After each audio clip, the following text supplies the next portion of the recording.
Au commencement de l'univers, il n'y avait rien. Le vide primordial, l'absence de toute chose.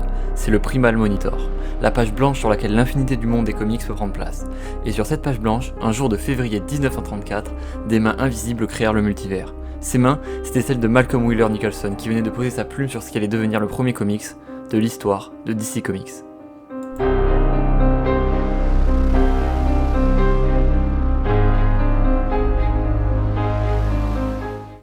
Ainsi, Malcolm devient le premier des Writers. Les écrivains sont des entités métafictionnelles qui représentent dans les comics les écrivains. Ils y sont tout puissants et presque rien ne peut les arrêter.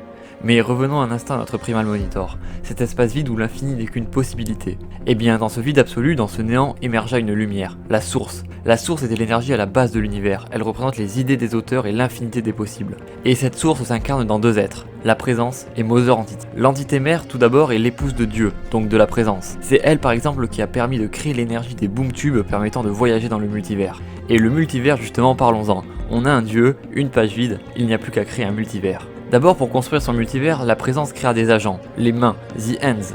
Et parmi ces The Hands qui allaient clairement créer l'univers à sa place, on peut noter Alpheus, le World Forger ou encore le Chroniqueur qui est chargé de sauvegarder les univers morts. Oui, effectivement, le mec c'est une carte SD cosmique. D'ailleurs, dans la foulée, il créa le Monitor qui créa la matière et l'Anti-Monitor qui créa l'antimatière. Il créa aussi un mur pour délimiter son multivers, le Source Wall. Par-delà, c'est l'omnivers. Et pour que personne ne s'y aventure et surtout qu'aucune entité venue d'un multivers plus sombre ne pénètre dans le sien, il plaça par-delà le mur les titans Oméga, les gardiens du multivers. Et après la destruction du Source Wall dans New Justice, le second Source Wall se plaça autour de l'omnivers. Ainsi, par-delà, on a l'Overvoid, le vide infini, un reste du Primal Monitor, la matérialisation dans les comics de l'espace entre les cases, du off-panel, de la page blanche. Ensuite, il s'occupa de se créer des représentants pouvant répandre sa sagesse au travers du multivers. Ce fut la création des anges et des archanges, les enfants de la présence. On a par exemple le très célèbre Lucifer Morningstar, un ange qui s'est rebellé contre la présence et qui en guise de punition doit garder les enfers.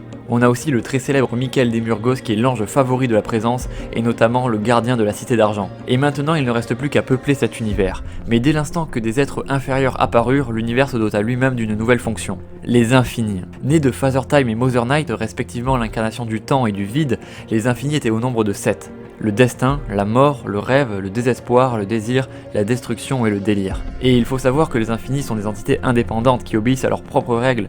Ils ne doivent rien à la présence et existent seulement afin d'assurer les fonctions primordiales des êtres non cosmiques. Les infinis peuvent se métamorphoser, ils peuvent mourir, mais pour plus de détails je vous renvoie à ma vidéo sur les infinis.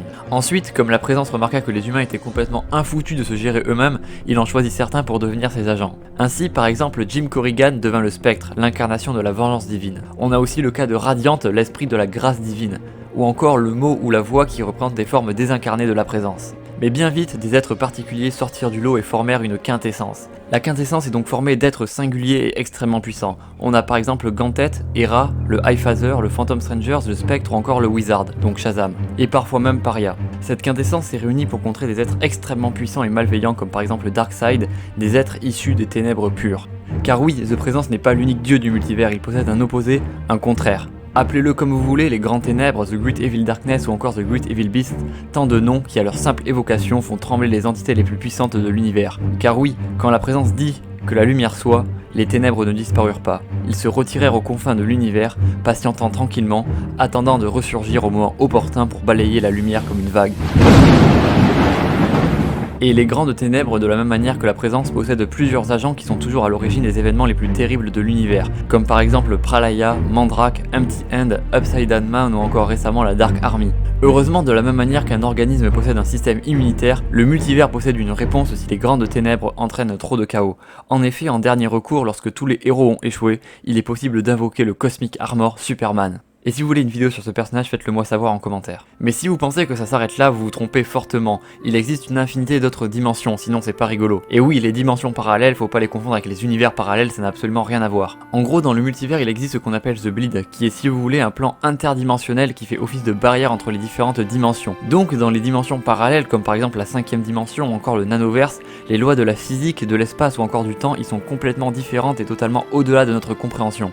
Et si vous voulez les placer sur une carte, il faudrait en fait les mettre en parallèle au-dessus ou en dessous. Regardez par exemple ce que Mr. Mrs. Piglet, un être venant de la 5ème dimension, peut faire avec notre multivers. Mais justement, parlons un petit peu de cette carte.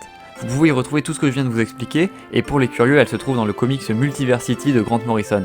Et comme vous pouvez le voir, il existe donc des micro-bulles qui ne sont pas des terres parallèles, mais qui ne sont pas non plus des dimensions parallèles. On appelle ça des royaumes.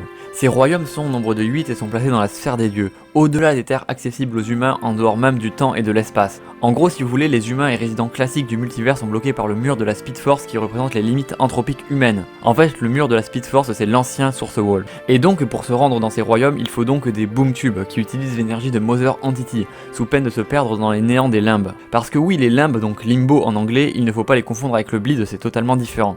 Rapidement, les limbes sont un endroit mystérieux en dehors du multivers où résident les personnages inutilisés ou oubliés. Lorsqu'ils sont dans ces lieux, les personnages ont conscience d'être fictifs et souhaitent à tout prix réintégrer leur récit. Et si jamais un personnage arrive à s'en extirper, il oublie tout du fait qu'il était un personnage fictif. Et pour plus de détails, je vous renvoie au Animal Man numéro 24. Et donc pour en revenir aux 8 royaumes, on a par exemple le rêve et le cauchemar, le paradis et l'enfer, le Skyland c'est là où vivent les dieux classiques entre guillemets, genre les dieux de l'Olympe, etc. On a aussi l'Underworld, et enfin Neogenesis qui est la résidence des nouveaux dieux comme par exemple Orion, Mister Miracle ou encore le High Father, et enfin Apocalypse que vous connaissez car c'est la planète du terrible Darkseid. Et enfin vous vous demandez peut-être c'est quoi ça ? En fait, c'est tout simplement la résidence des monitors. Ils sont bien loin de tout, là où ils ne payent pas d'impôts 100%. Non, plus sérieusement, la particularité de ce royaume, c'est qu'il se trouve dans la sphère des monitors, l'ultime sphère du multivers, par-delà même les limbes. C'est donc ce qui se rapproche le plus du Source Wall, sachant que les monitors ont en fait, grâce à ce royaume, un accès direct à l'Overvoid. Donc voilà, maintenant vous savez tout du multivers DC Comics. Dommage pour vous qu'il y en ait plusieurs, et oui, vous avez déjà sûrement entendu parler du terme d'omnivers, ailleurs que dans Batman Omnivers, je veux dire. Et bien maintenant, dans DC, c'est exactement pareil. En plus du multivers, on a un multivers de multivers. Comment cela se fait? Ça, c'est l'omnivers, c'est absolument génial. Et si vous le voulez bien, je vous expliquerai tout ça très bientôt dans une vidéo dédiée à l'omnivers qui fera office de partie 2 à cette vidéo. On parlera donc plus en détail de l'Overvoid, de l'omnivers et même du Léviathan des histoires si vous êtes sage. En attendant, n'hésitez pas à liker la vidéo, à la partager et surtout n'oubliez pas de regarder de côté notre français l'autoroute.